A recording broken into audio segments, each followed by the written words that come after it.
tradicional a la sesión inicial del tercer módulo del curso de la responsabilidad social de la universidad, el Seminario de Educación Superior.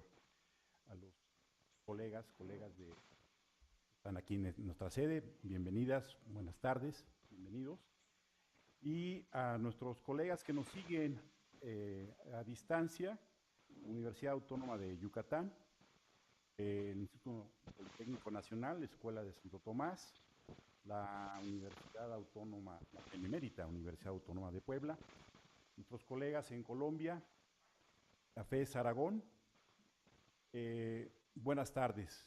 Les recordamos la importancia de mantener cerrado el micrófono mientras está la sesión en desarrollo. Ya después les preguntaremos si tienen preguntas que hacerle a los ponentes del día de hoy. Hay dos avisos. El Estado de México está teniendo problemas para conectarse. En el momento que se conecte, lo saludaremos. Y un aviso que es continuación de los avisos que Armando estaba dando la semana pasada. Nuestros colegas de la Universidad Autónoma de Oaxaca, por esta ocasión no se van a enlazar con nosotros. Supongo que asumimos que la mayoría de nosotros conocen las razones. Es decir, los maestros siguen mostrando su inconformidad con las nuevas propuestas de reforma o supuesta reforma educativa. Entonces, independientemente de que no estén conectados, el material está en la página de nuestro programa, ahí lo podrán bajar y la próxima semana tendrán los videos correspondientes a su disposición. De todas maneras, aquí, independientemente de que no nos escuchen, les enviamos un fraternal y solidario saludo.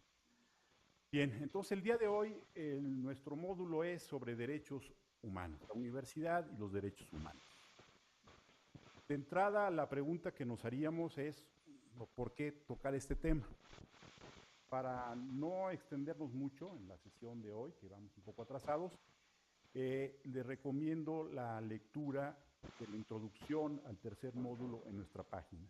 Ahí se esbozan las razones por las que se ha considerado, los organizadores del curso han considerado conveniente incluir este tema. La razón que nos mueve para organizar el evento del día de hoy es preguntarnos cuál es el papel de las instituciones de educación superior en la defensa, en la promoción, en la difusión de los derechos humanos. Esa sería la gran pregunta. Y esta pregunta hemos tenido oportunidad de hacérselo a tres colegas, que para mí realmente ha sido muy grato el reencontrarnos, el volvernos a ver o seguirnos viendo y platicar un poco sobre esta inquietud que tiene el seminario, de tratar de contestarnos la pregunta, ¿cuál es el papel de las instituciones de educación superior en esto de la promoción, la defensa, difusión de los derechos humanos? Para un poco, con la propuesta que teníamos en un principio, modificar un poco la manera como se ha venido desarrollando el curso, el día de hoy se ha decidido por un formato, por una forma de mesa redonda. Es decir, esta modalidad nos va a permitir contar con las opiniones, las propuestas, las ponencias de tres personas al mismo tiempo y tendremos oportunidad de contrastar puntos de vista en una sola sesión, ¿sí? En lugar de una presentación formal tradicional. En esta ocasión nos acompañan la maestra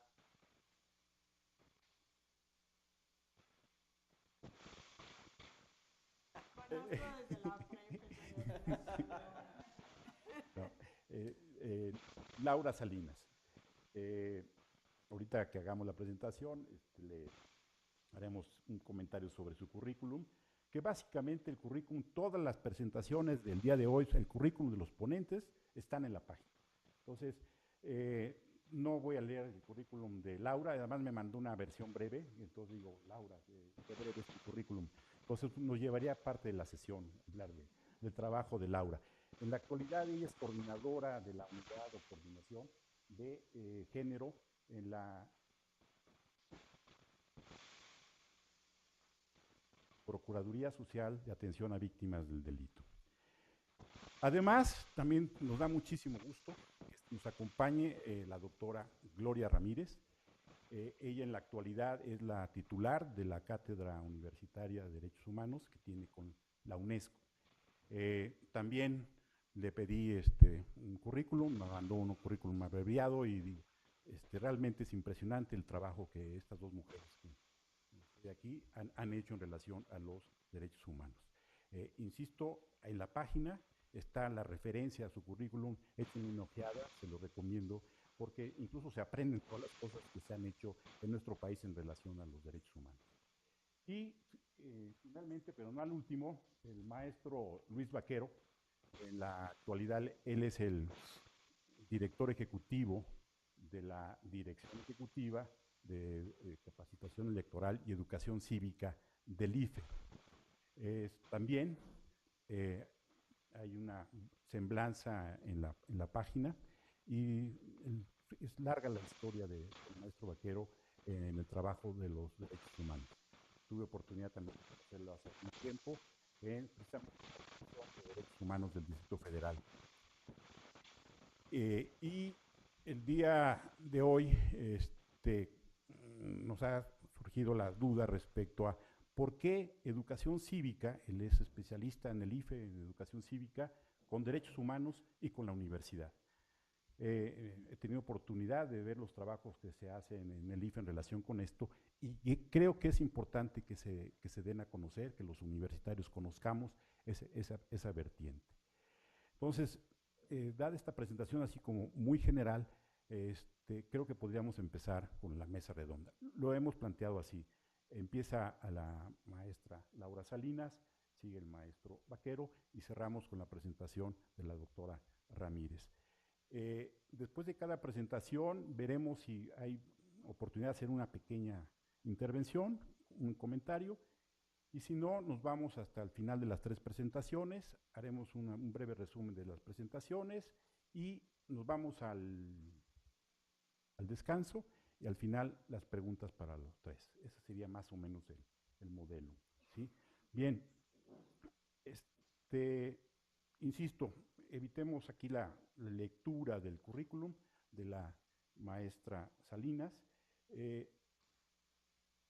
Tuve oportunidad hace años, después de la prepa, ¿sí?, de trabajar algunas cuestiones con ella y es de las personas que más han aportado a la legislación en defensa de los derechos humanos, de cuestiones de género y sobre todo derechos de la infancia.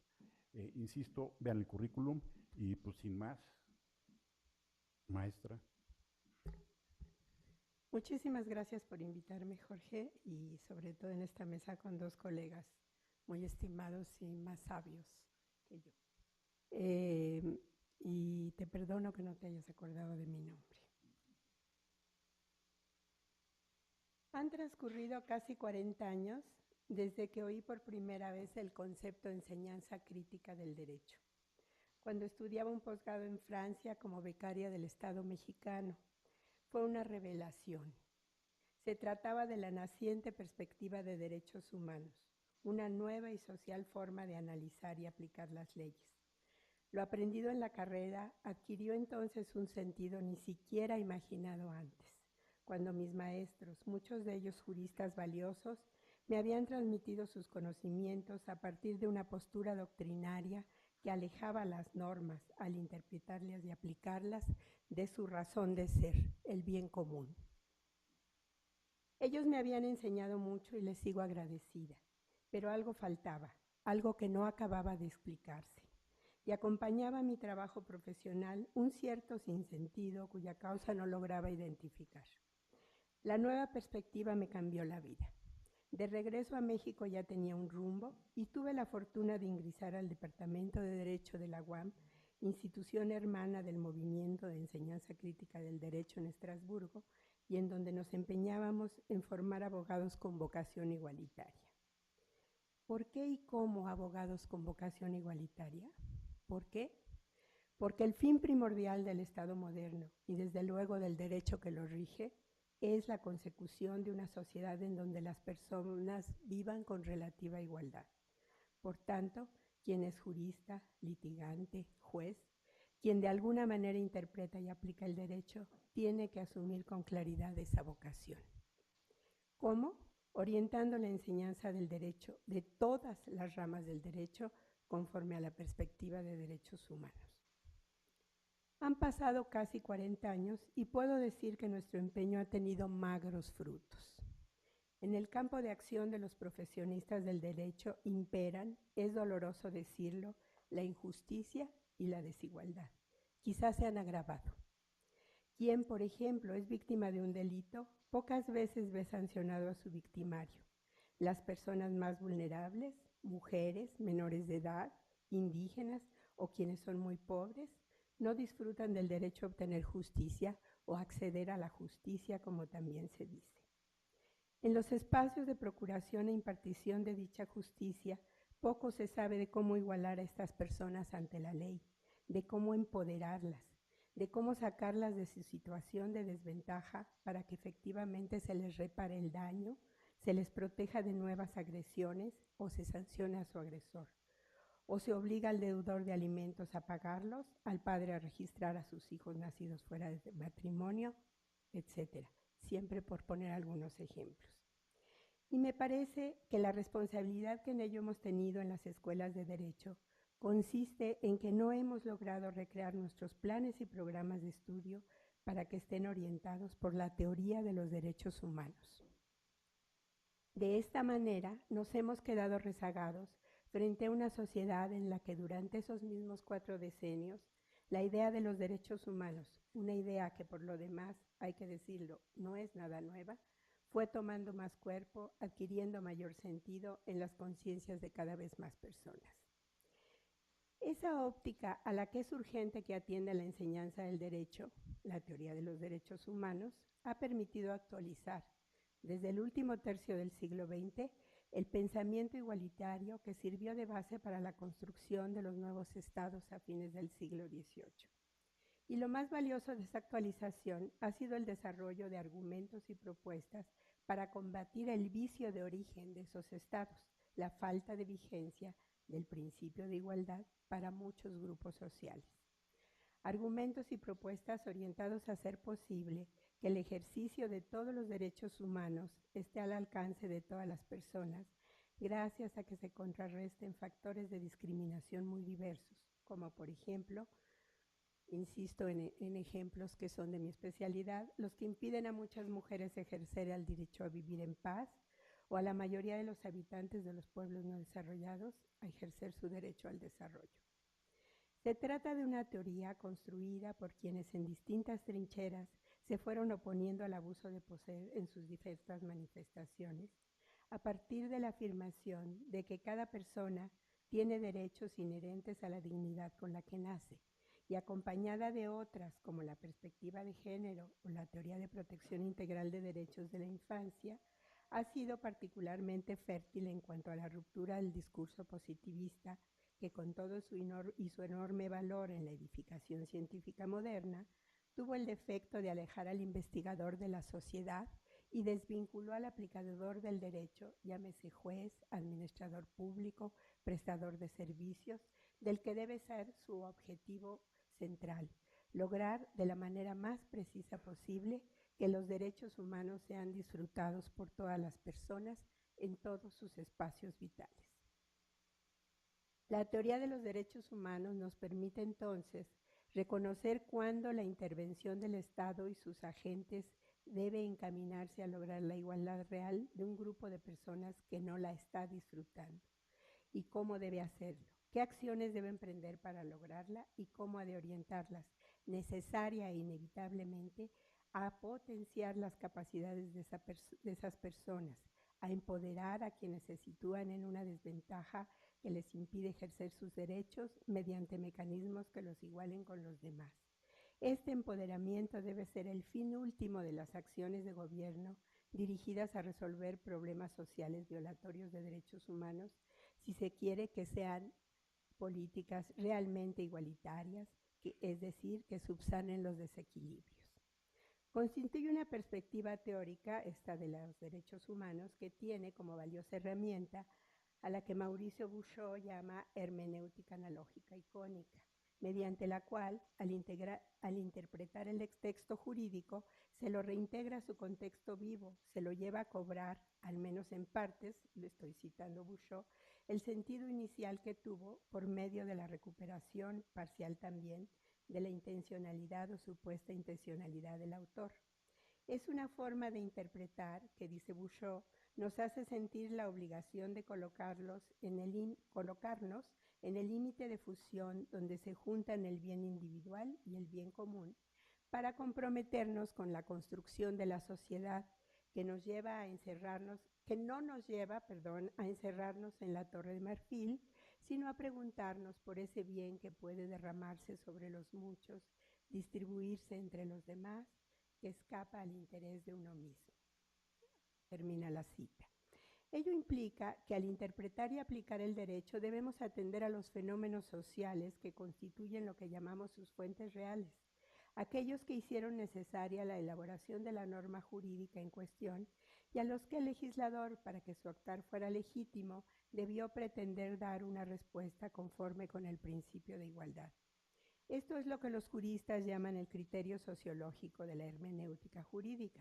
Esta forma de interpretar el derecho exige, primero, que se atienda a lo indicado por los principios generales del derecho, entre los que está encabezándolos el principio de igualdad, que se acuda a la óptica de derechos humanos, lo cual nos ayuda a identificar cuándo la forma de organizar a la sociedad es igualitaria, porque logra dos objetivos. Un objetivo es que limite el ejercicio de todo poder, sea público o privado, dentro de la actuación legítima, es decir, ordena que quien tenga un determinado derecho que le aporte poder, lo ejerza sin vulnerar los derechos de los demás ni impedir que los ejerzan. Otra es que exige a los servidores públicos que intervengan para asegurar que no haya ninguna suerte de abuso de poder, a fin de que todos los seres humanos puedan ejercer por igual sus derechos. Tercera, que se adopte el criterio de interdisciplinariedad o más aún de transdisciplinariedad, ya que no se puede observar analíticamente a la sociedad regida por el derecho sin tomar en cuenta lo aportado por otras ciencias que nos ayudan a identificar qué respuesta jurídica se requiere dar a los problemas sociales para superarlos. Y cuarto, que se siga el criterio de integralidad, el cual nos exige estudiar un sistema jurídico social como un todo, cuyas partes están relacionadas por un hilo conductor, los fines de la organización social constitucionalmente determinada. Es decir, la interpretación del sentido de cada artículo de cada ley debe tomar en cuenta su contexto, el cual se conforma con el resto de los artículos de esa misma ley, su exposición de motivos y las discusiones que los legisladores tuvieron cuando la aprobaron, el interés que tenían los legisladores de resolver qué problema social, así como todo el sistema de normas del país en el que ocupan, y esto es muy importante respecto de los derechos humanos, un espacio preponderante los tratados internacionales. Pues bien, me atrevo a afirmar con gran tristeza que no hemos logrado enseñar a utilizar así el derecho. Sin duda, los derechos humanos son un tema presente en las universidades. Hay seminarios, cátedras, proyectos de investigación muy valiosos en donde se recrea y fortalece la teoría de los derechos humanos y en donde mejor aún se propone cómo hacerlos realidad a quienes aún no los ejercen. Pero cursar una licenciatura en Derecho no forma al profesionista para operar el derecho de manera que lleve a que cada persona, a pesar de sus circunstancias, vea hacerse realidad el principio de igualdad. Eso es fácil de percibir cuando se trabaja con, por ejemplo, agentes del Ministerio Público o jueces, inclusive los más jóvenes, y quienes tienen vocación de servicio no adquirieron en la escuela las herramientas para procurar impartir justicia de esa manera. Por ejemplo, proteger a una mujer golpeada de la violencia que sufre en su familia. Ahora nuestra Constitución obliga a todas las autoridades a promover, respetar, proteger y garantizar los derechos humanos protegidos por los tratados internacionales. El cumplimiento de esta obligación va a llevar en cascada a que el respeto y su contraparte, el ejercicio de los derechos humanos, sean ineludibles. Es entonces esta una coyuntura ideal para repensar los planes de estudio y reformularlos de manera que los estudiantes universitarios sepan cómo cumplirla. Y ello no solamente en la carrera de Derecho. Todo profesional es susceptible de incumplir el mandato constitucional si no tiene perspectiva de derechos. el que construye casas o el que otorga los permisos para construirlas, si no saben en qué consiste el derecho a una vivienda digna, el que distribuye alimentos o el que otorga los permisos de distribución, o el médico que da instrucciones alimenticias a sus pacientes si no conocen el contenido del derecho a una alimentación adecuada para el desarrollo y la vida digna y saludable, y así, etcétera. La perspectiva de derechos humanos es indispensable si queremos una educación que fortalezca las capacidades de todos los futuros profesionistas para realizar su trabajo, sea en la esfera pública, sea en la privada, siempre en favor del bien común, de quienes serán servidores públicos para diseñar políticas de Estado que realmente den respuesta a los graves problemas sociales que nos aquejan y constituyen violaciones a los derechos humanos de una gran mayoría. Profesionistas y servidores que gracias a esa formación estén imbuidos de responsabilidad social y contribuyan así al bien común. Por lo demás, estoy segura de que la perspectiva de derechos humanos contribuiría a que cada persona aprendiera a verse en la otra como en un espejo y actuara en consecuencia. Convencida de ello, termino citando a Fernando Guzmán Toro. Una de las características del mundo contemporáneo es una concepción de la otra persona como si fuese un objeto, y es necesario el rescate de la alteridad, del reconocimiento del otro, del respeto a sus derechos, pensamientos, cultura e ideas que permita a la persona, pueblo o nación la posibilidad de expresión en una universalidad analógica como parte de una interculturalidad que acepte las diferencias y que permita el diálogo entre sistemas y culturas diferentes en lo relativo a los derechos humanos. Muchas gracias.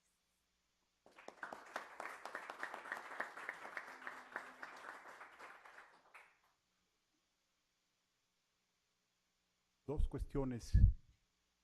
El trabajo que acaba de presentar la maestra Salinas ya está en la página del curso en la sesión correspondiente. De igual forma, la maestra Salinas nos ha hecho llegar una referencia, incluso tengo entendido que es uno de los autores que citas, que también ya está disponible en la página, en la sesión correspondiente al día de hoy. ¿Sí? Creo que el mensaje ha sido claro, haciendo la particularidad respecto a la enseñanza del derecho en nuestras universidades, la necesidad de reincorporar estos principios de derechos humanos, pero no solamente la enseñanza del derecho debe de plantearse desde esta perspectiva, sino todas las licenciaturas que se ofertan en la universidad contemporánea. Maestro Vaquero.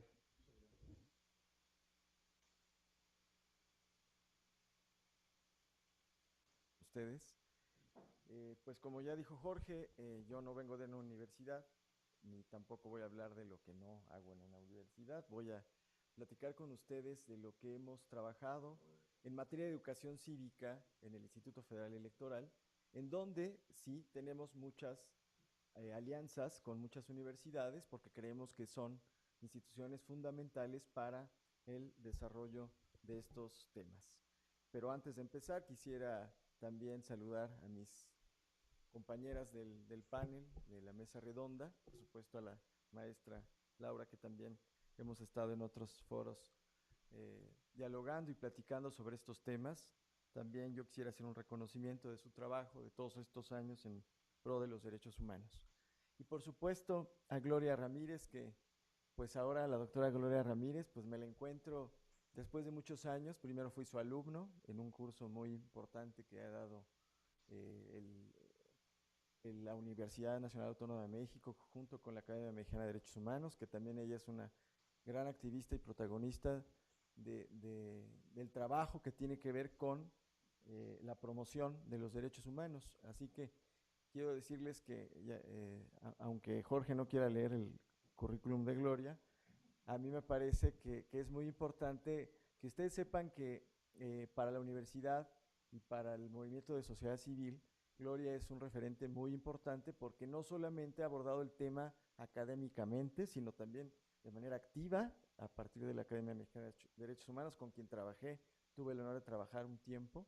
Y así que, pues como ven, estoy muy gustoso de estar también con la doctora Gloria. y siguiendo un poco la referencia del papel de la doctora Gloria Ramírez, quiero decir que la universidad, antes de platicarles qué hacemos en materia de educación cívica en el IFE, decir que la Universidad Nacional Autónoma de México se ha destacado durante todos estos años por no solamente abordar el tema desde el punto de vista académico o desde el punto de vista, digamos, en materia de su difusión en las aulas. Ahorita la doctora Salinas hacía, la maestra Salinas hacía algunas referencias en relación a cómo vamos formando a los estudiantes para que aquellas personas que han dedicado su vida a estudiar el derecho, pues sepamos si hemos estado en un contexto en el que estamos favoreciendo que la enseñanza del derecho va logrando que se vaya construyendo la igualdad, que me parece que es el sustento fundamental en cualquier sociedad. Y hacia allá va un poco la intención del Instituto Federal Electoral digamos, de promover estos temas que justamente vayan acercando a todos los actores sociales a la construcción de una sociedad más igualitaria. Y la Universidad Nacional Autónoma de México se ha dedicado mucho a esto. Yo creo que la doctora Gloria hablará, por supuesto, de la Cátedra UNESCO, que por supuesto también ella ha conducido con gran éxito. Y creo que es un referente. Y hay otras universidades que han trabajado los temas de derechos humanos, me parece que también de manera virtuosa, pero creo que la Universidad Nacional Autónoma de México, y además yo estudié en la universidad, entonces tengo que hablar también muy bien de mi universidad, y se ha preocupado, me parece, no solamente a lo largo del currículum de la Escuela de Derecho, de las escuelas de Derecho, yo soy de lo que ahora es la FES Acatlán, la ENEP Acatlán, ha tratado de infundir, por supuesto, estos valores que logren construir la igualdad social. En fin, creo que empezamos, digamos, reconociendo el trabajo de la universidad. Creo que han hecho un trabajo espléndido. Y me parece a mí que lo que tenemos que ir avanzando es en la construcción de puentes, porque la tarea de la difusión de los derechos humanos corresponde a todas las instituciones y dependencias del Estado mexicano. Yo creo que muchas instituciones se han dedicado a ello, no solamente aquellas que tenemos por mandato constitucional o legal que desarrollar estos temas, sino que hemos estado tratando de construir una visión de estos temas donde muchas instituciones tengan una perspectiva de que lo que hacen tiene que tender justamente al respeto y a la vigencia de los derechos humanos. Así que, si entrando un poco en materia en relación al tema de lo que estamos haciendo en el IFE, diría para empezar que como un marco es un tema que pues en los últimos años se ha convertido en un referente en las discusiones que tienen que ver con la construcción de la democracia. Los derechos humanos se vuelven un tema sustantivo en la medición de lo que es la gobernabilidad y la viabilidad de la democracia.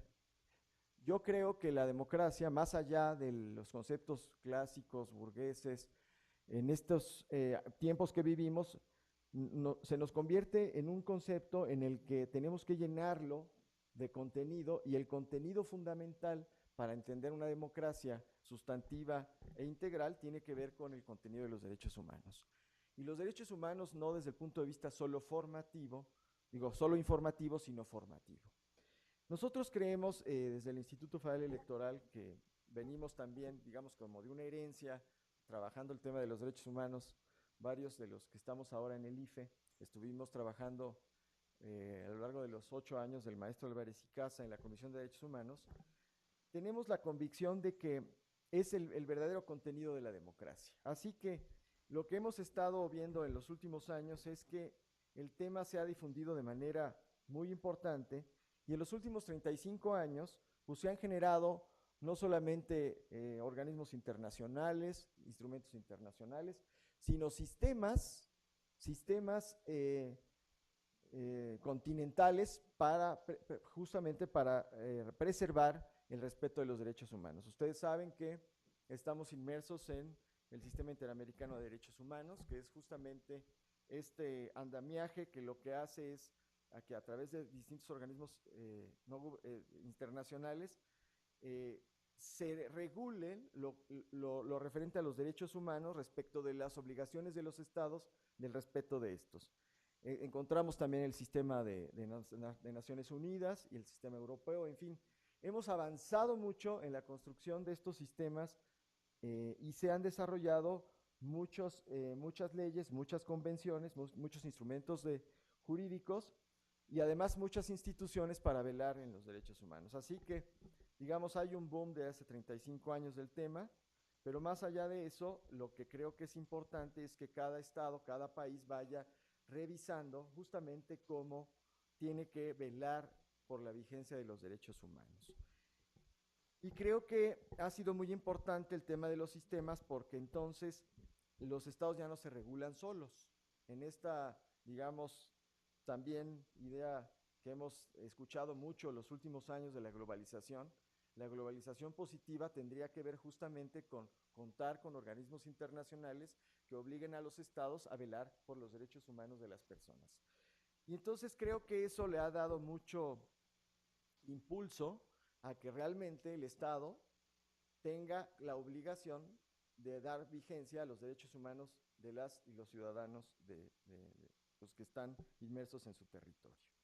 Entonces, digamos, muy rápidamente, tocado así un contexto muy general del tema, tengo que ir muy rápido, es un tema muy amplio, pero quería yo un poco empezar por qué es tan importante el tema de los derechos humanos. Ahora bien, yendo un poco más a la visión que tenemos de los derechos humanos y la democracia en el Instituto Federal Electoral, tenemos precisamente esta convicción que les comentaba, que creemos que la democracia y los derechos humanos conforman un binomio indisoluble, porque la calidad de una democracia se determina por el ejercicio de estos derechos.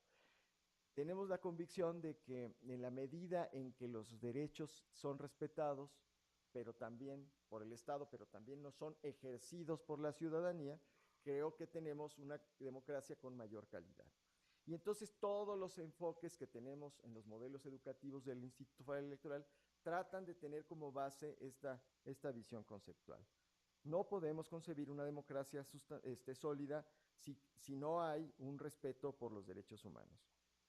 Pero eso es un asunto complejo, porque si bien es cierto que hay estas normas que, digamos, plasman los derechos humanos, también es cierto que las instituciones que el Estado mexicano ha creado, pues tienen la obligación, ¿no? El derecho de un ciudadano se vuelve una obligación para el Estado. Y en la medida en que ejerzamos mejor nuestros derechos y las instituciones velen por estos derechos, me parece que estamos acercándonos a este binomio y a una construcción democrática mucho más sólida.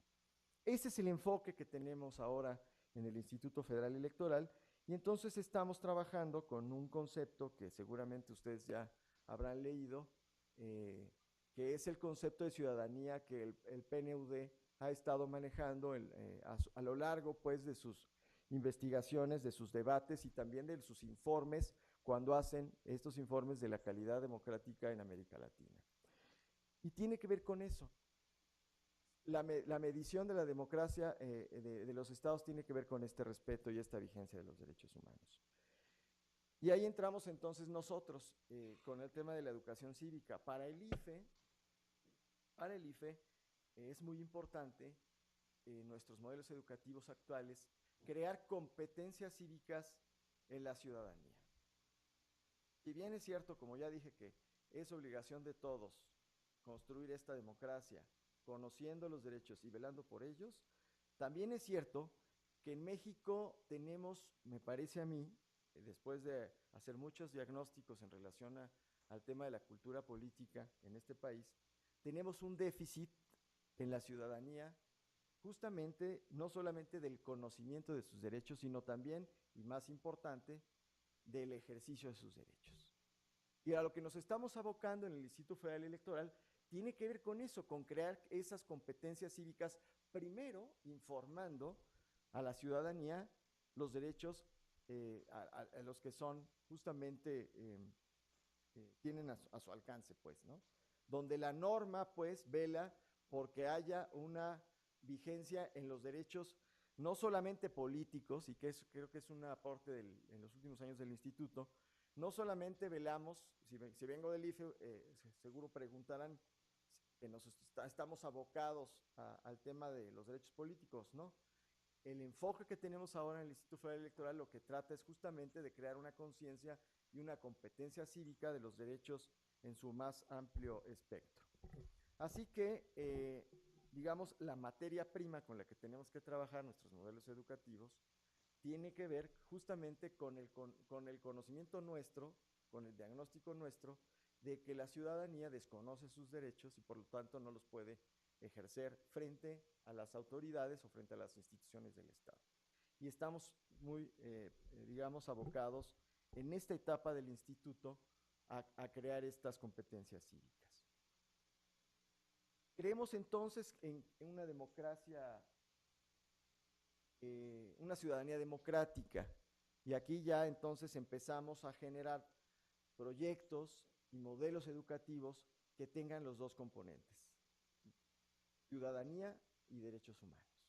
Entonces creemos pues que la ciudadanía que tenemos que ir desarrollando en el Estado mexicano, en la sociedad mexicana, tiene que ver primero con el reconocimiento de que cada persona es portadora de esos derechos. Esa es la primera, digamos, el primer paso, que inclusive ha trabajado el Instituto Federal Electoral en los primeros años, donde se le encarga la teoría educativa. El Instituto Federal Electoral se dedicó muchos años a crear como una cultura de valores democráticos, de infundir y de difundir valores democráticos, sin ir más allá. Ahora hemos evolucionado en estos últimos años y tenemos ahora proyectos que tienen que ir como generando estas conciencias cívicas. Pensamos pues que la ciudadanía democrática también está basada en tener y concebir personas responsables de cómo ejercitar tales derechos y sus obligaciones correlativas, que esta es otra cosa que se ha criticado mucho. Inclusive muchas instituciones nos dicen, bueno, pues ustedes se dedican a promover derechos, y las obligaciones y los deberes, claro, por supuesto que los deberes también son un componente fundamental a la hora de infundir y difundir y formar en relación al tema de los derechos humanos. Nosotros, por eso hablaba de un déficit, porque no los ejercemos porque no los conocemos, pero la construcción democrática no solo puede venir pues de las instituciones del Estado mexicano, sino hay una parte sustantiva en la acción o en la generación de ciertos proyectos comunitarios, de ciertos diagnósticos en los que la ciudadanía se organiza para ejercer esos derechos. Entonces, tenemos que ir por pasos, pero me parece que en México tenemos que ir en esa ruta. Es por supuesto concebida la educación cívica en este contexto de ciudadanía democrática, pensando en personas autónomas que tengan pues esta razonabilidad del tema de los derechos y la responsabilidad de ejercer estos derechos. Y como les decía, en el instituto estamos tratando de generar una cultura donde la democracia sea entendida no solamente en el respeto de los derechos políticos y civiles. En el IFE estamos empujando el conocimiento, la difusión y el ejercicio de los derechos de manera integral. Y digo de manera integral porque, como sabemos, pues, didácticamente, a lo largo de los años, se han ido estableciendo ciertas categorías, las famosas categorías del primer nivel, derechos de primer nivel, de segundo nivel. Bueno, pues para nosotros todos son importantes, hay un respeto integral a los derechos civiles y políticos, hay por supuesto, una lógica histórica donde se van documentando y se van creando mecanismos para defender estos derechos, pero creemos que lo importante es que las personas ejerzan los derechos civiles, políticos, económicos, sociales, culturales y ambientales. Y lo que el instituto está haciendo, además de llegar estos, digamos, conocimientos y estas competencias cívicas, justamente es también interpelando a las instituciones públicas de este país, justamente para que también se acerquen a las personas que tengan mecanismos de atención cuando las personas quieren ejercer esos derechos.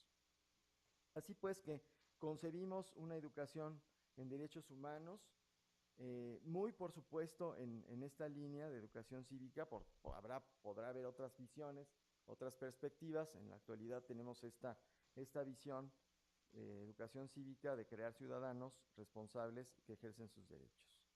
Y eso nos da, por supuesto, como resultado el acercamiento a esta ciudadanía democrática responsable del ejercicio de sus derechos. Bueno, pero un poco yendo también al tema de los derechos humanos para no desviarme, ¿no? Y hablar solamente de lo que estamos haciendo en el instituto, también hemos tenido referencias valiosas desde el punto de vista conceptual que hemos ido incluyendo también en la visión y en la construcción de nuestros modelos educativos y tienen que ver con lo que se ha hecho y lo que se ha dicho en muchos espacios, en muchas instituciones en relación a la construcción de esta visión de la educación en derechos humanos. Digamos, aquí tengo un ejemplo, ¿no? Para Amnistía Internacional, la educación en derechos humanos es un proceso mediante el cual se dota a las personas de habilidades, herramientas, para que trabajen a favor de los derechos humanos, contribuyendo a crear una cultura global de derechos humanos que suponga una prevención y erradicación de las violaciones de derechos humanos en todo el mundo. Este es digamos, un concepto que nos ayuda a sustentar y a consolidar el marco conceptual con el que queremos trabajar en el instituto. Una educación de calidad basada en un enfoque de derechos humanos significa que estos se aplican a lo largo y ancho del sistema educativo y en todos los contextos de aprendizaje. Y aquí me parece que con esto que acabo de leerles, digamos, justifico, ¿no? O se justifica más bien a Jorge, que me invitó a hablar con ustedes, de por qué también venir a platicar digamos, de lo que estamos haciendo en otras instituciones en materia de educación en derechos humanos, pero muy apegado a la construcción de estas competencias cívicas. Creo que es una tarea, digamos, de todas las instituciones, no solo de las universidades o del instituto, como ya lo comenté. Si la educación se basa en un enfoque de derechos humanos y los difunde, contribuye a la formación de ciudadanos democráticos y, por ende, al fortalecimiento de la democracia. Bien. Muy rápidamente, les voy a ir comentando cuáles son, digamos, los asideros jurídicos de donde se desprende las tareas que tenemos que desarrollar educativas las instituciones del Estado mexicano. Por supuesto que el artículo 3 pues es un artículo fundamental para concebir pues de la obligación del Estado mexicano de impartir esto a todos los niveles, ¿no? Ahorita estamos en este marco platicando de lo que se está haciendo en las universidades. Por supuesto que la doctora Gloria pues les hablará más ampliamente de lo que está haciendo en la UNAM, pero es muy importante lo que podamos desarrollar a nivel educativo en todos sus niveles. Hemos estado platicando, hemos estado acercándonos a la SEP, porque creemos que la SEP tiene una tarea sustantiva en la formación de valores democráticos, en la formación de educación cívica de los niños, más allá pues de lo que por supuesto nos han ido enseñando a lo largo de nuestra vida. La educación cívica ha sido pues una educación muy limitada, digamos como muy excluida de las enseñanzas que tienen que ver pues, con la historia, con el propio civismo que nos han impartido. Entonces, nos estamos acercando ahora a la SEP, que es la institución, digamos, por excelencia, que tiene que desarrollar muchos trabajos en relación al tema de la educación cívica. Y por supuesto, ahora que está el secretario de Educación Pública, que fue Chuy Fett y fue el presidente del instituto, pues pudimos abrir esa puerta un poco rascándole en su nostalgia por el instituto, porque nos parece que es muy importante que el instituto y la SEP trabajen los contenidos, o vayan trabajando los contenidos en relación al tema de la educación cívica para los niños.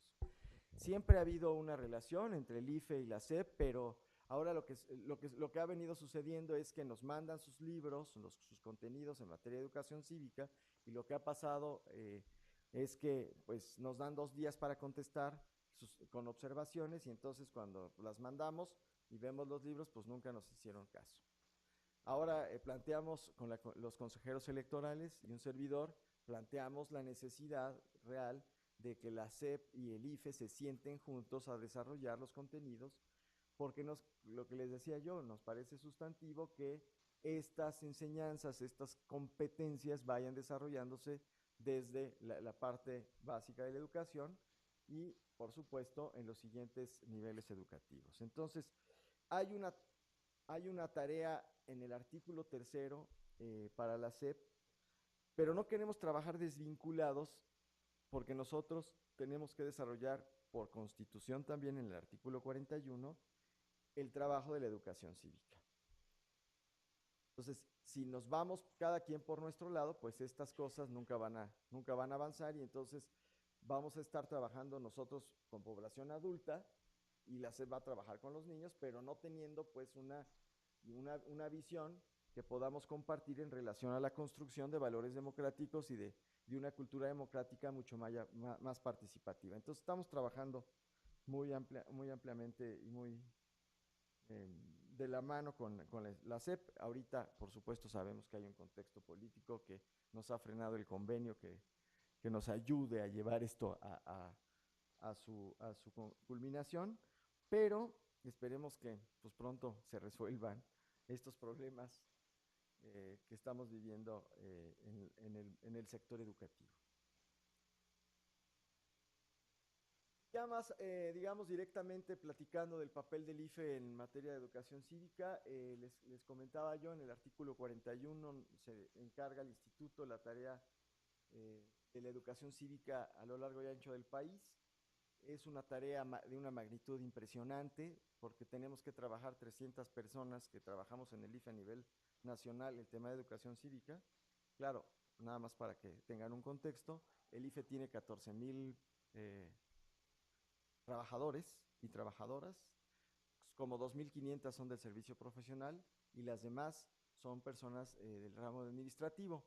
Pero bueno, de esas 14,000, solo 300 personas nos dedicamos al trabajo de educación cívica y me refiero a los delegados que hay en los estados. Tenemos delegados locales, les llamamos así, al delegado por cada estado del instituto, pero además, como ustedes saben, hay 300 distritos electorales donde hay 300 oficinas y hay 300 vocales distritales de capacitación y educación cívica. Entonces, somos 300, un poco más, contando las personas que trabajan en la oficina central. Aquí veo un compañero que estuvo ahí con nosotros, Mario, buenas tardes. Él sabe, pues, todo el trabajo que se desarrolla. Y bueno, pues, el artículo 41 nos dice que tenemos que hacer educación cívica y bueno, pues 300 personas, pues está un poco complicado. Y entonces lo que ha hecho el Consejo General es crear una estrategia de educación cívica, un plan ejecutivo, operativo de educación cívica, en el que la construcción de alianzas institucionales pues es sustantiva porque solitos no podemos. Y entonces ya les hablé un poco de la alianza con la SEP, pero también tenemos, por supuesto, alianzas con la universidad. La universidad en distintas tareas electorales ha estado con nosotros. Y bueno, la UNAM, la UAP, en fin, muchas instituciones públicas universitarias, pero también privadas, pues han desarrollado muchos proyectos con nosotros. Y además de otras instituciones. Hoy hablo más de esta alianza porque creo que en la medida que podamos ir compartiendo los proyectos con las universidades, nosotros creemos que podemos hacer un trabajo más fuerte, más sólido entre las dos partes. El IFE, les decía yo, nosotros somos la DCEYEC, la Dirección Ejecutiva de Capacitación Electoral y Educación Cívica. Tenemos esta tarea, este mandato invita a concertar estos esfuerzos, como les decía, con el sector educativo, con las universidades, con los gobiernos, con los organismos públicos, con los organismos privados y con también organismos partidistas. Esta tarea es muy amplia y entonces por eso es que tenemos que ir generando este tipo de alianzas para poder desarrollar estas competencias cívicas que hemos tratado de empujar desde el instituto. Ahora, en este cuadrito que ustedes ven, Rosita, dice ENEC, eso quiere decir que es la Estrategia Nacional de Educación Cívica, que lo que ha hecho es justamente articular los proyectos operativos en los cuales hemos estado trabajando. Y quiero comentarles muy rápidamente que es una estrategia que lo que ha privilegiado es justamente la construcción de alianzas para que distintos actores podamos ir contribuyendo a esta tarea de educación cívica. La estrategia está dividida en muchos proyectos, no traje, digamos, una explicación tan amplia, me parece que teníamos poco tiempo, pero comentarles muy básicamente que la estrategia es un, digamos, documento que ha venido evolucionando en el IFE. Los primeros documentos que tiene el IFE en materia de educación cívica tienen que ver más con esta difusión de valores democráticos, en donde trabajamos mucho con escuelas primarias, con las secundarias, pero después se fue un poco sofisticando, dando pasos más firmes, y empezamos a desarrollar modelos educativos para adultos en distintos tipos de comunidades. Ahora contamos con 2 modelos que han sido como los caballitos de batalla que hemos venido perfeccionando, en donde los modelos educativos lo que hacen es justamente decirle a la gente que la educación cívica no es una educación de un curso o de un taller, sino la educación cívica lo que tiene que hacer es generar capacidad de agencia en las personas. Y entonces los cursos que damos no solo tienen que ver con estos son tus derechos, sino hacemos un esfuerzo porque las personas que toman los talleres de formación del Instituto Federal Electoral también empiecen a dar pasos en relación a resolver algún tipo de problema que tienen en la comunidad. Y eso lo que ha logrado es justamente que la gente se organice y que entonces ejerza o tenga esta capacidad de agencia para justamente solicitar algún servicio o alguna demanda a las distintas autoridades a las que tiene acceso. Y eso creemos que nos ha ayudado a ir en esta dirección de construir modelos educativos más allá de la difusión de los valores democráticos, que es muy importante, pero para nosotros lo más importante es que la democracia sea vital, ¿no? Que se viva a partir del ejercicio de los derechos humanos. Ya me están callando, así que Jorge. Bueno, muy rápidamente, pues yo agradezco nuevamente que me hayan invitado. Por supuesto, estamos para servirles en el instituto. Si quieren saber más sobre la estrategia actual que tenemos de modelos educativos, de todo el trabajo que estamos haciendo en políticas públicas, la estrategia también tiene un componente de ir rescatando políticas públicas de construcción de ciudadanía. Estamos haciendo un informe país con distintas instituciones académicas, con Flaxo, con el Colegio de México, con el CIDE. Construimos indicadores para medir cómo vamos avanzando en la calidad de la ciudadanía en el país. Estamos por tener los resultados, ya hicimos un levantamiento de 11,000 encuestas a nivel nacional. Entonces tenemos cosas interesantes y pues ojalá hubiera podido tener un poquito más de tiempo, pero por supuesto están en el IFE para ustedes. Son documentos que hemos generado para la ciudadanía, para que tengamos herramientas para ir justamente construyendo esta visión democrática en nuestro país. Así que Jorge, ahora sí me callo. Muchas gracias. Estoy a sus órdenes.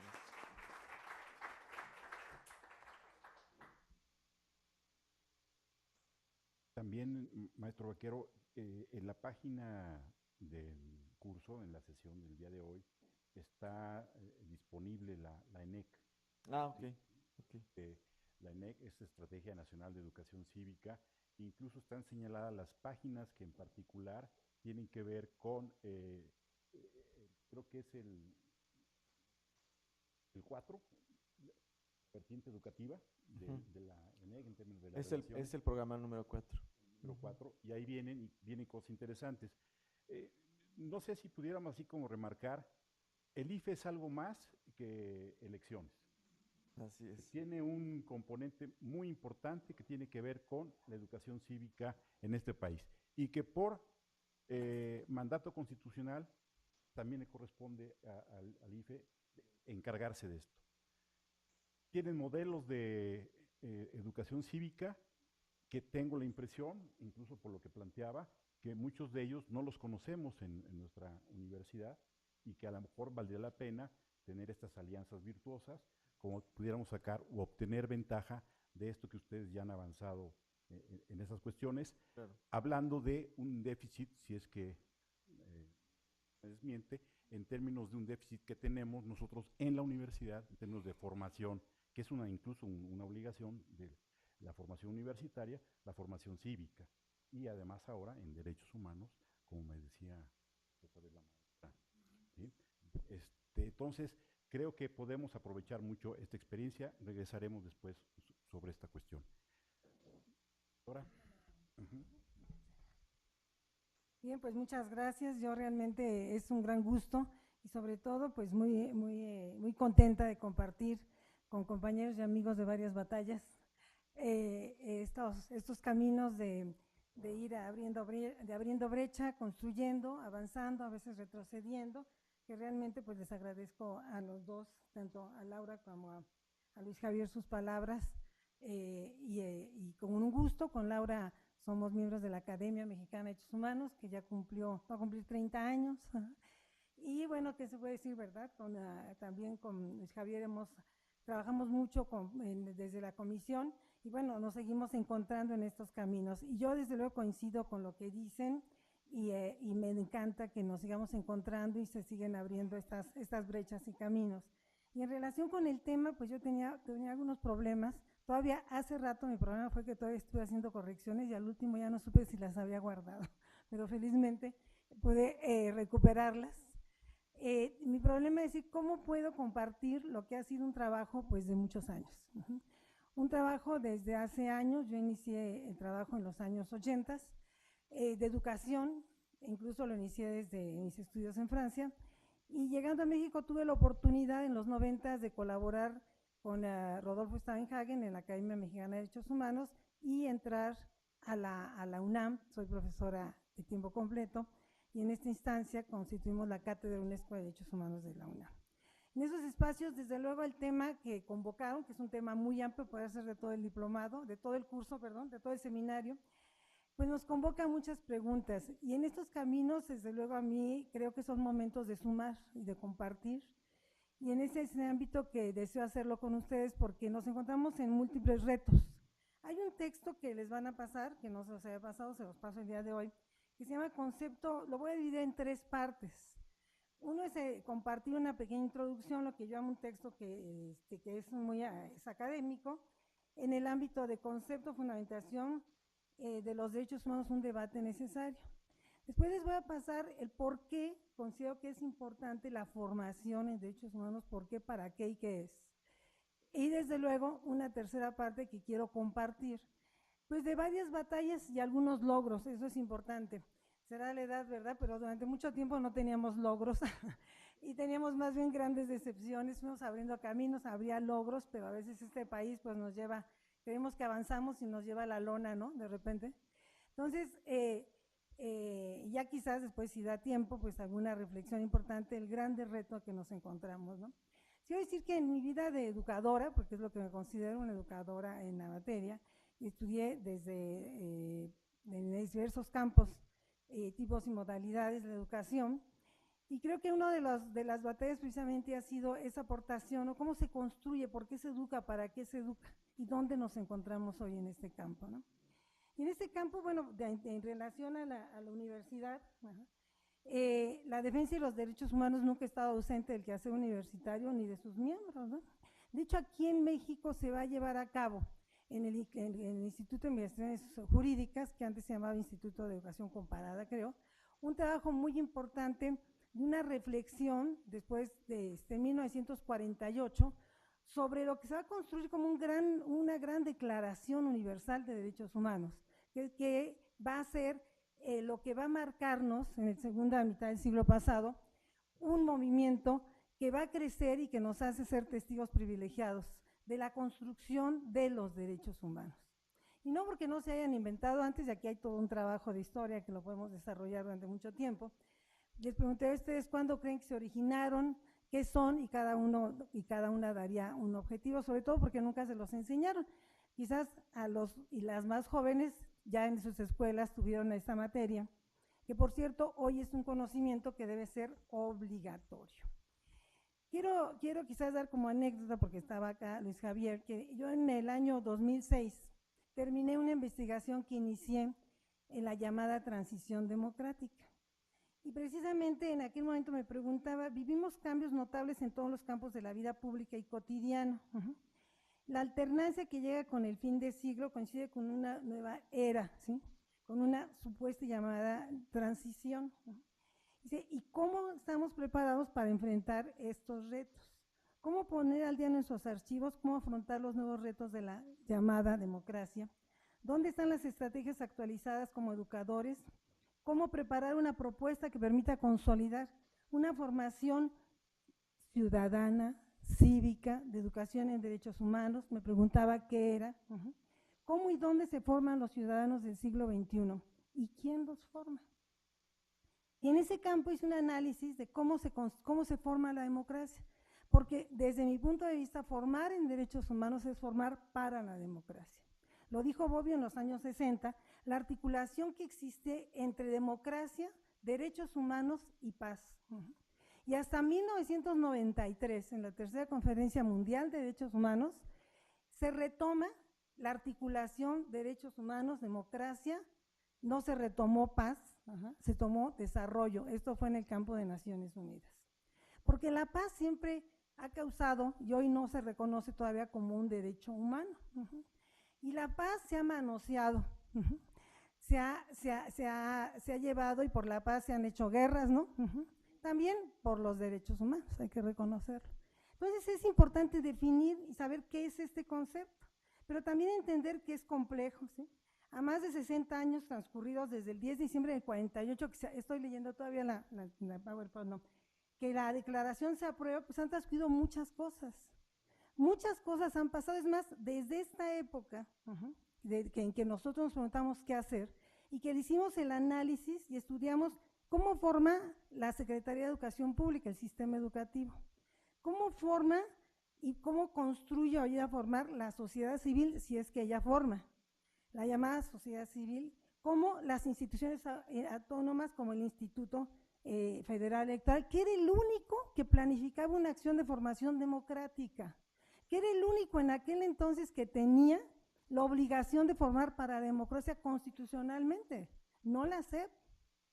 Es más, la SEP hasta hoy no ha hecho obligatoria la enseñanza de derechos humanos. Y hasta hoy la SEP dice, y yo ahí qué bueno que estás ahí porque vamos a sumar en esta apuesta, que formar para la democracia es educación cívica y ética. Una materia del civismo que dan 2 días a la semana, si bien les vea, porque no todas las carreras, las materias lo tienen, ¿no? Y dice la SEP, y aquí lo menciono, que los derechos humanos son un contenido del civismo. Entonces vamos a empezar a problematizar, ¿sí? Entonces, para sentarse con la SEP hay que ver qué concepción tenemos. La concepción de derechos humanos entró desde esta época, a inicios de 2007, 2008, en el IFE. Y hoy tenemos todavía en la SEP una ley general de educación que no ha introducido la obligación de enseñar en derechos humanos, a pesar, y es lo que vamos a ver rápidamente, que el 11 de junio de 1911 se hace obligatoria la enseñanza de los derechos humanos. Y que en América Latina es una obligación, en todos los tipos de niveles de actividades. Entonces, vamos a ver qué entendemos por eso. ¿Qué entiende el IFE? Es lo que yo me preguntaba, ¿qué entienden los pueblos indígenas para construir? ¿Qué entienden las instituciones internacionales? Pues han cambiado muchas cosas, felizmente. Felizmente han cambiado muchas cosas, y en ese marco necesitamos ver qué es lo que ha pasado, ¿no? Esta evolución, desde luego tenemos instituciones, tenemos presupuestos, tenemos comisiones. Nuestra Constitución, el capítulo 1, es de garantías y derechos humanos. O sea, han cambiado todo. Tienen que realizar sus clases del civismo, por cierto, ¿no? Porque el primer capítulo constitucional hay que aprendérselo de memoria. Aunque la Suprema Corte de Justicia ya se está echando para atrás, bueno, ya se echó un poco para atrás de avances importantes. Sin embargo, hay avances, pero insoslayables en cierto campo. ¿Y cómo puede ser que con tantos avances tenemos el país que tenemos? Más de 100,000 personas asesinadas en muertes colaterales. Además, no tenemos ni la cifra, la verdad. Estamos hablando oficialmente reconocidas, Más de 50,000 desaparecidos. El feminicidio se ha extendido. Hoy hablamos de feminicidio y desaparición de mujeres. ¿Qué les puedo contar de lo que ven todos los días en las noticias, no?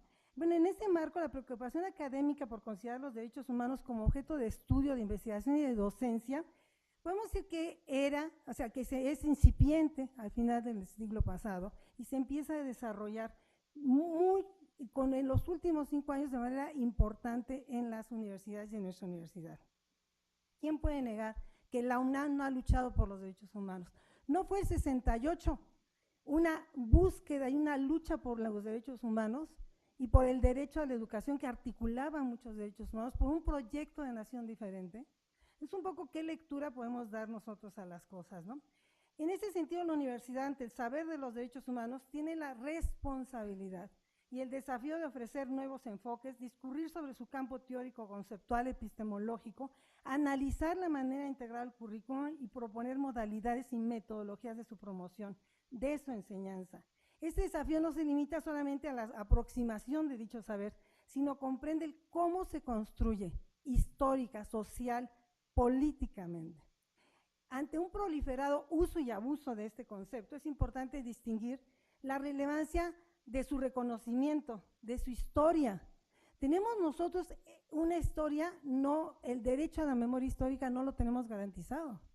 La UNAM tiene un memorial que yo se los dejaría de tarea a la visita, aquí a todos los miembros del seminario y sobre todo a los que nos escuchan de fuera, visiten el memorial. Visiten el memorial del 68, ¿quién lo ha visitado de ustedes? Bueno, por favor, Jorge, se los vamos a dejar de tarea.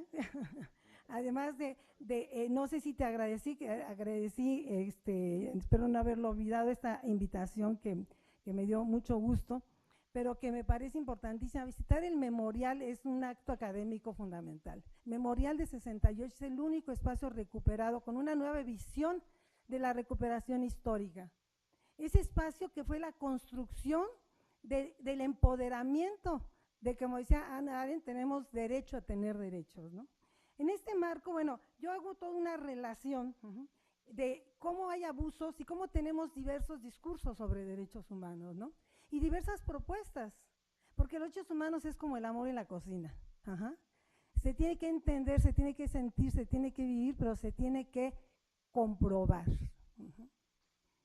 Y esto vamos nosotros, y además se tiene que saber enseñar. Entonces, hay diversas posturas, como hay diversas formas de amar, ¿verdad? Pero tenemos valores sustantivos, valores sustantivos que implica la dignidad, ¿sí? Que implica la justicia. Y en ese ámbito tenemos que discutir, efectivamente, no solamente conceptos, sino enfoques, ¿no? Y tenemos consensualistas, estructuralistas, utilitaristas, tenemos una cantidad de fundamentos que nos llevan a lo que es la construcción y el saber por qué y cómo podemos nosotros, ¿sí?, entender y fundamentar los derechos humanos. Peces Barba, que falleció hace poco, nos decía que se fue construyendo poco a poco.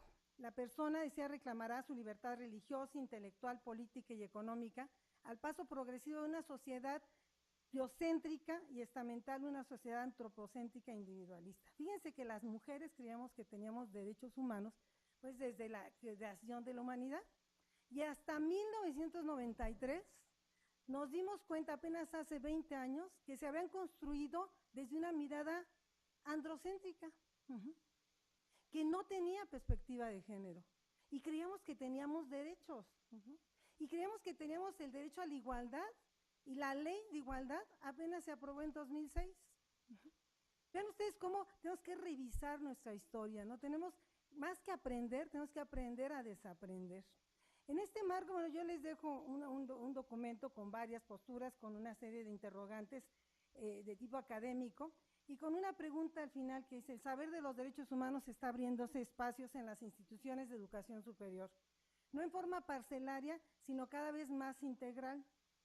Este debate no se reduce a justificarlo como objeto de estudio, ni a conocer su fundamentación filosófica y política, sino a la fijación de objetivos más simples y no por eso menos complejos, el cómo aplicarlos, cómo protegerlos, cómo conocerlos, cómo defenderlos, cómo exigirlos, y en esta universidad y en todos los espacios académicos, y cómo enseñarlos. Bueno, entonces este documento se los voy a dejar de tarea para poder compartir con ustedes. Y con una pregunta que me hacía Jorge, me decía que había que plantear alguna pregunta, ¿no? Entonces yo quería en este marco que tomaran la pregunta: ¿los derechos humanos forman, como interrogación, ¿no?, hoy en día un nuevo paradigma teórico? ¿Por qué y para qué? Eso sería importante responderlo. Y una segunda pregunta que viene con esta segunda parte, ¿no? Después de mucho caminar, fíjense que no hace muchos años, yo pues hace ya algún tiempo, no vamos a decir tiempo para no sentirnos con tantos años encima, pero digamos que ya muchos más de 20 años, hemos trabajado en este campo, primero entre la defensa, la academia, y el preguntarnos cómo se construye. Y en este ámbito, durante mucho tiempo que hicimos actividades académicas, ahora sí nos vamos a ir al PowerPoint, empezamos a construir una metodología de la enseñanza y una postura frente a la educación en derechos humanos. Ahora sí ya pasamos, si me haces favor. ¿Me lo vas pasando? Te voy haciendo así. Te voy haciendo así porque yo lo veo acá y ustedes lo ven atrás. Mira, esta frase que me encanta de Mariátegui. De todas las victorias humanas les toca a los maestros en parte el mérito. De todas las derrotas humanas les toca en cambio gran parte de la responsabilidad. Ningún maestro o maestra honrada que medite esta verdad puede ser indiferente a sus sugestiones. No puede ser indiferente tampoco a la suerte de los ideales de los hombres y mujeres que quieren dar a la sociedad una forma de vida más justa y a la civilización un sentido más humano. Yo leería solamente, ahora vamos a ver la primera frase. Si decimos, de todas las victorias humanas les toca a la universidad en parte el mérito. De todas las derrotas humanas le toca en cambio gran parte de responsabilidad. Es una responsabilidad revisar esta postura y trabajar con un sentido comprometido. A mí me encantó la decisión que tomaron ustedes del compromiso social de la universidad. Y si me da tiempo, ya me apuro, en el próximo PowerPoint que les voy a pasar muy rápido, dice compromiso social político. No solo es un compromiso político, y lo político es lo que nos mueve también, ¿no? Sí, sí. Este es un compromiso, a fin de cuentas, integral de la universidad. Yo les voy a decir que cuando empecé a trabajar, yo decía en ciencias políticas que teníamos que integrar el tema desde los años 90, principios de los 90. Una vez me habló el director de la facultad, no les voy a decir su nombre, ¿no? Y me decía, ¿cómo puede ser que traigas ONGs aquí a la UNAM? A algunas compañeras nuestras decían, es que son militantes, no son docentes. ¿Cómo puede ser si no traíamos nosotros una teoría, ¿no? Y después que pues el concepto de derechos humanos pues se había manoseado tanto que realmente en la universidad no se podía hablar, sobre todo cuando Marx, en la época marxista de las facultades, en los años 70, 80, pues no, era Marx y Marx los criticó. Pues hoy tenemos nuevas lecturas de esos derechos. Autores que han trabajado a Carlos Marx y que saben que los criticó el Marx joven y los reivindicó el Marx adulto. No como fines, sino como medios. Y en esas relecturas de historia tenemos que revisarnos, ¿no? La educación, no voy a pasar algunas nada más porque las van a leer, Luis, Javier. En este mundo complejo, que ahí me la voy a pasar muy rápido porque ustedes lo viven todos los días, tenemos que preguntarles cuál es el papel de la educación en derechos humanos. Vamos pasando a las dos siguientes. Y en este marco, las damos vuelta. En este marco nos vamos a quedar en unas imágenes. Más adelante, por favor. Más adelante. Ay, no sé si estamos. Sí. Ahí tenemos. Bueno, ahí ya basamos eso, lo conocen actos terroristas. Adelante. Aquí nos vamos a quedar. Estas imágenes, algunos de ustedes las han de haber visto. Son las prisiones de Abu Ghraib, ¿sí? En Irak, donde unos soldados estuvieron torturando y mostrando, y decía Alice Miller, una psicoterapeuta, una psiquiatra y al mismo tiempo una educadora, ¿dónde guardan tanto odio? ¿Dónde viene tanto odio reprimido? Esa necesidad de humillar, de torturar, de burlarse, de ridiculizar, de hacer prisioneros sin defensa, unos juegos, ¿verdad? De cultivar esta sed de venganza y de quién se vengan. Y después, bueno, hay una frase que es de Edgar Morin, ¿no? Que educar para la complejidad. Yo creo que educar para la democracia, educar en derechos humanos es educar para la complejidad. Y en este marco, algo que todos sabemos, ¿no? Un ser que se siente digno de ser amado, aprende a respetar. ¿Cómo podemos hacer y dignificar? Pues desde luego la educación tiene un papel importante, ¿no? Me gusta mucho la frase de Katarina Tomaszewski. Le pasamos todavía, me parece, bueno, no sé, Katarina Tomaszewski, donde dice, el derecho a la educación actúa como un multiplicador, abre todos los derechos cuando está garantizado y los excluye cuando está denegado. Y el derecho a la educación es es esta llave que nos abre también la universidad. Y es desde luego una asignatura pendiente en múltiples campos. Le vamos a pasar más rápido un aspecto, yo diría, desde luego pendiente, ¿no?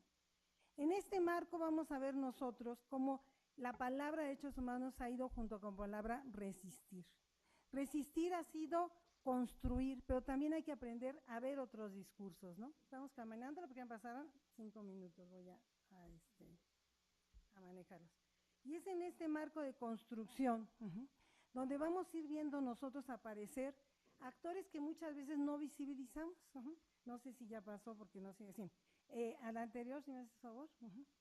La anterior todavía. Estas imágenes, por ejemplo, que llegaron de los indígenas, y con contenidos que no se escuchan en la escuela, ¿no? Y que nos dan muchas veces tantas lecciones importantes, precisamente de una mirada integral de los derechos humanos. Vamos, pues los derechos humanos están hoy en la escuela, pero ¿quién los empieza a trabajar como educación? Las organizaciones no gubernamentales. Desde ahí inician este trabajo. Desde la defensa de la vida, y sobre todo empieza a desarrollarse diversas miradas. Siempre ha habido propuestas, y tenemos Escuela Freinet y muchas otras escuelas. Y en América Latina se levanta un clamor importante, le vamos pasando, desde un nuevo perfil de la sociedad civil para exigir la educación en derechos humanos. Y en ese campo nos vamos a la siguiente, una pregunta importante que habría que plantearnos, ¿no? ¿Cómo y qué lugar se le da a la educación? ¿Es el fundamento? ¿Es un contenido? ¿Es un programa? Esa va a ser la siguiente pregunta que van a responder, ¿sí?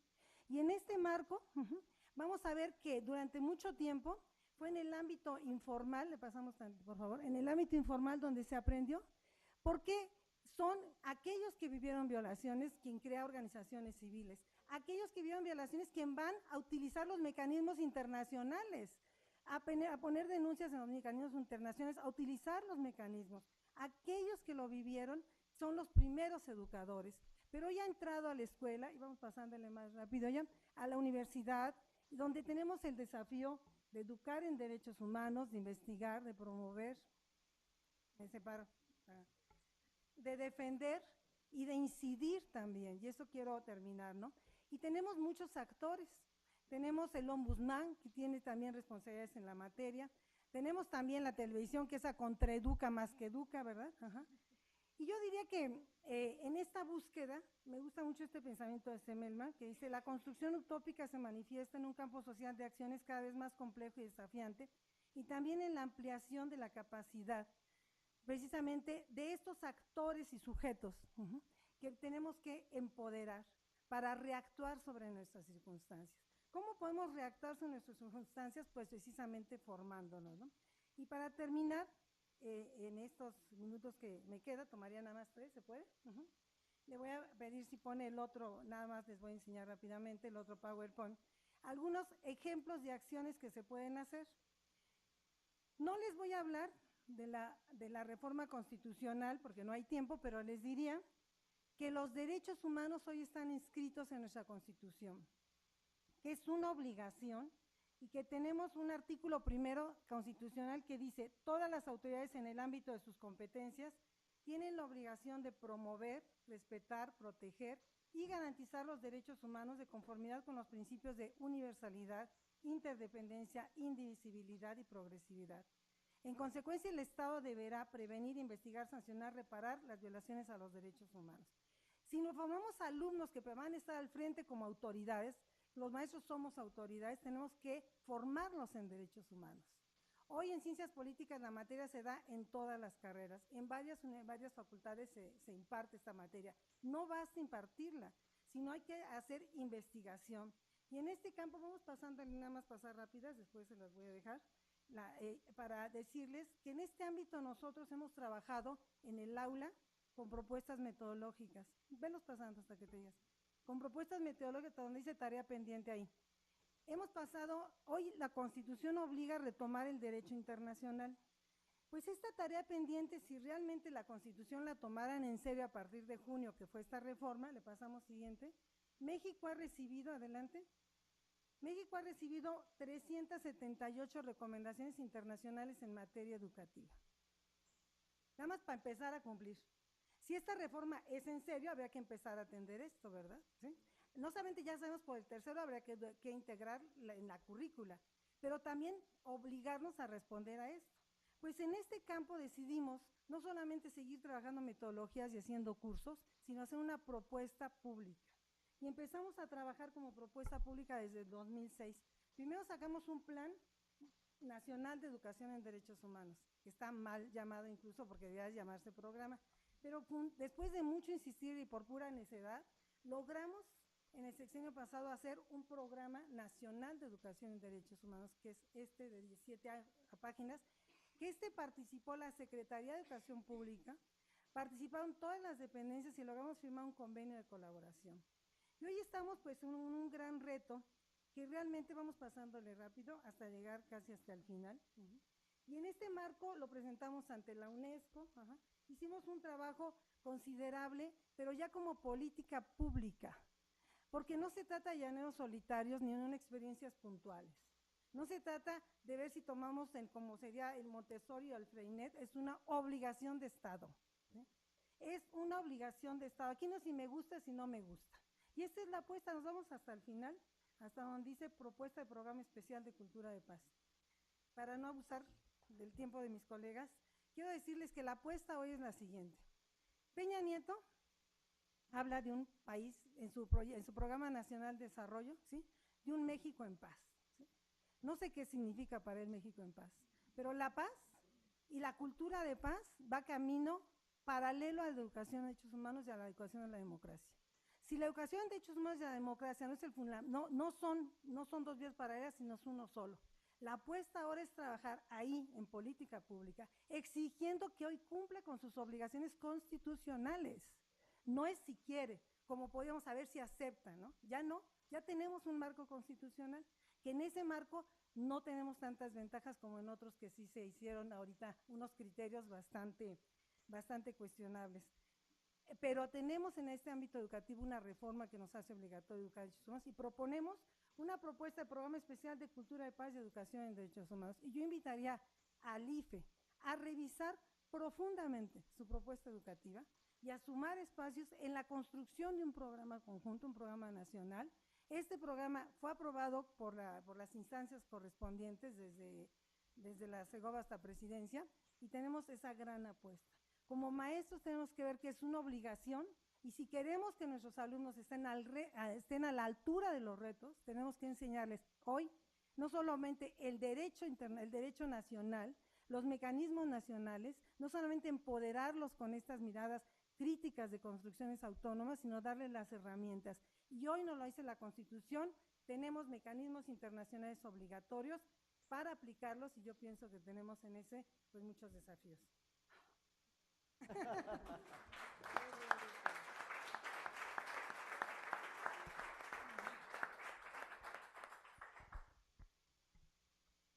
Muchas gracias, doctora Ramírez. Creo que se han planteado, varias cuestiones. Una es, ella dijo de las preguntas. Entonces, hoy en la mañana en nuestro taller se planteó el problema de las preguntas. Entonces, se las sistematizamos y se las enviamos para que vayan trabajando en la próxima tarea. No sé de qué manera podamos cumplir con la siguiente, la tarea que nos de ir a visitar el memorial y hagan un reporte, un ensayo, en fin, ya lo veremos, pero sí. La maestra Salinas también nos dejó una pregunta y con dos, y el programa de la Estrategia Nacional, que puedan sacar varias preguntas en términos de la relación con las universidades. En lo personal, la expectativa que habíamos generado en términos de la discusión me ha rebasado en términos de que son más los problemas que se han planteado en términos de la necesidad de cómo articular este tipo de cuestiones, que va desde una propuesta concreta de cómo le hacemos para que los abogados incorporen, ¿sí?, esta visión que es obligatoria constitucionalmente, y no nada más los abogados, sino todas las profesiones. Hay un programa en progreso que muchos de nosotros no conocemos, que está en este país desarrollándose, la Estrategia Nacional de Educación Cívica que lleva a cabo el IFE, qué relación podemos tener con este tipo de cuestiones y toda la experiencia que la doctora Ramírez nos ha planteado y sobre todo en términos de un cuestionamiento severo al papel que tienen las universidades. Pensaba, bueno, lo vamos a hacer la próxima semana. Muchos de ustedes ya contestaron una pequeña encuesta sobre que se han llevado derechos humanos en su formación, que también se sienten preparados en eso. Si ustedes consideran que si en su ejercicio profesional es necesaria la formación en derechos humanos, pues creo que podríamos ir como reajustando todo ese tipo de cuestión, como para que la próxima semana, a partir de las preguntas que nos han planteado el día de hoy, pudiéramos articular esto. Y en espera de sus preguntas, ¿qué les parece si hacemos un pequeño receso de 10 minutos? ¿Les parece bien? Nos vemos dentro de 10 minutos para sus preguntas. Gracias.